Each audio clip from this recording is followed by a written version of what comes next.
All right, let's get right into it. We're going to talk about the world of radio, but maybe not in the way you're expecting. See, this isn't going to be some dry, technical history lesson. This is a personal story, a journey through the airwaves, told by a guy named Bryce Belcher, who's been obsessed with this stuff his whole life. We're talking about going from the absolute chaos of analog radio in the 2000s to the super high-tech hobby it is today. Bryce kicks things off like it's a fairy tale, but the once upon a time he's talking about, that's not some far-off, distant past. He's talking about his childhood in the 2000s, a world that was still, messy and analog, where a real sense of discovery was literally just a twist of a knob away. So let's start right there, and what he calls the analog playground. This was a time before everything was perfectly streamed and curated for you. This was when simple tech and just a pure sense of wonder. That's what fueled the airwaves. Hey, you remember these things, right? The little FM transmitters you'd plug your iPod or CD player into? Bryce talks about the pure fun of it, not just playing your own music, but driving around, scanning through the empty frequencies, and bam, suddenly you're listening to someone else's playlist.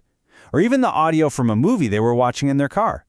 Every car was its own little pirate radio station, and you could just stumble right into it. And this feeling of discovery, of hunting for signals, it actually has a name. It's called DXing. It's the whole hobby of trying to pull in and identify faraway signals.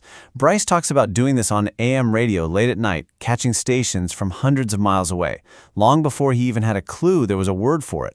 To him, it was just magic. Well, the hobby got a massive upgrade around 2010 when Bryce got his first radio scanner. And this wasn't just for music. This little box unlocked an incredible, totally unfiltered world of conversations that were happening all around him, completely in the open. I mean, just look at this list. It's wild.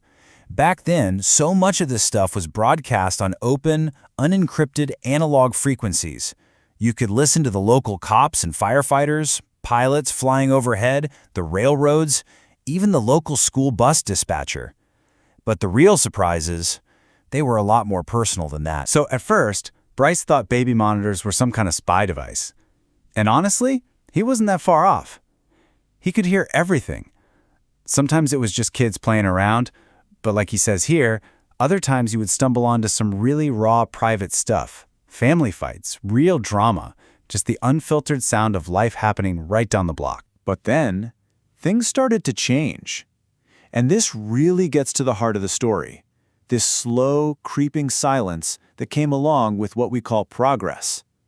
The open, analog world started getting walled off, one signal at a time. This timeline really shows you how it happened.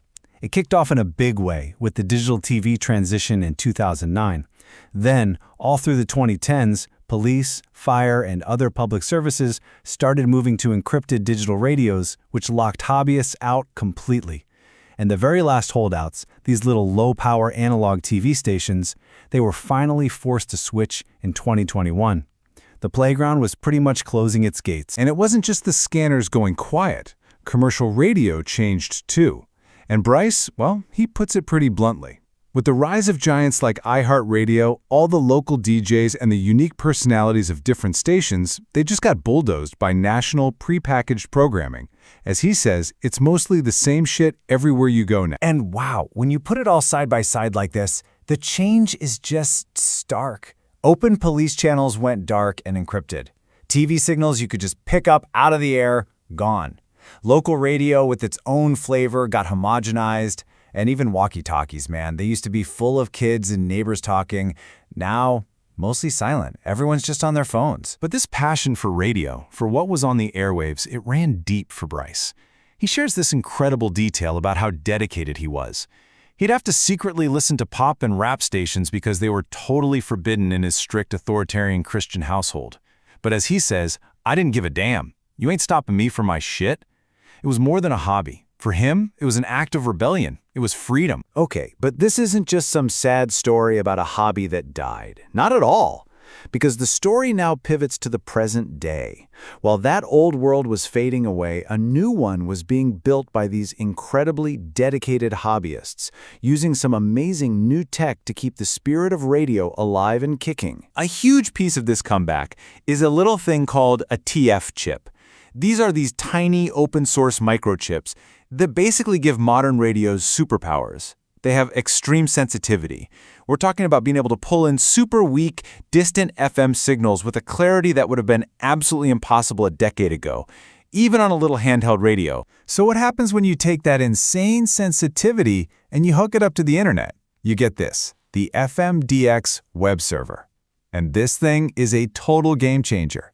It lets the entire community share its most powerful radios with anyone in the world. Here's the gist of how it works.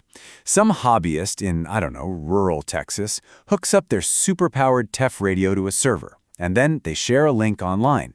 You, sitting anywhere on the planet, can click that link and start tuning their physical radio.